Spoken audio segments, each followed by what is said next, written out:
এবারের গন্তব্যস্থল the ভেদম resort. যেহেতু আমরা সল্টলেকে থাকি, তাই আমরা এয়ারপোর্ট হয়ে বেলঘরিয়া এক্সপ্রেস দিয়ে নিবেদিতা সেতু পার করে ডানকুনি টোল প্লাজার পরে বাদিকে খড়গপুরের রাস্তাকে ছেড়ে দিল্লি রোড ধরেছিলাম। আমাদের বাড়ি থেকে 1 ঘন্টা 20-25 মিনিট লেগেছিল ভেদম রিসোর্টে পৌঁছাতে। ভেদম রিসোর্টের রিসেপশনটাও দেখতে ভীষণ ভালো লেগেছিল। একদিকে দোলনা, অনেক বসার জায়গা।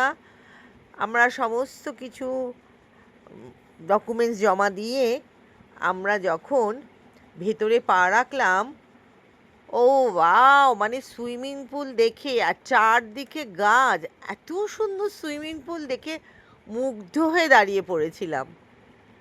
যাই হোক, আপনারা কল্যাণী এক্সপ্রেসওয়ে মগরা হয়েও যেতে পারেন।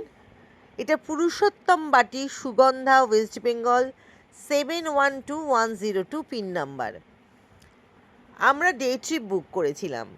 2250 টাকা করে পার হেড পড়েছিল। এটা ব্রেকফাস্টের জায়গা, মানে কি ছিল না ব্রেকফাস্টে, লুচি পুরি থেকে শুরু করে boiled egg, bread, chowmein, idli, coffee, দুধ কর্নফ্লেক্স, স্প্রাউট, প্রচুর প্রচুর ব্রেকফাস্ট ছিল। আমরা মনের সুখে সব রকম ব্রেকফাস্ট খেলাম।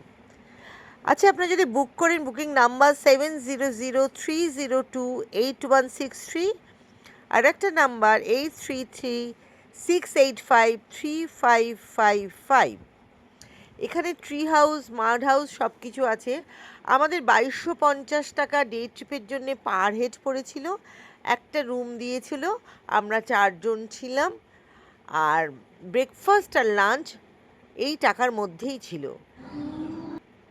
চারদিকে এখানে সবুজের সমারোহ, প্রচুর ফুল গাছ, ফলের গাছ, নানা রকমের গাছ ছিল। এখন আম গাছ বলে আম গাছ তো ছিলই, আর সবুজ সবুজ সবুজ।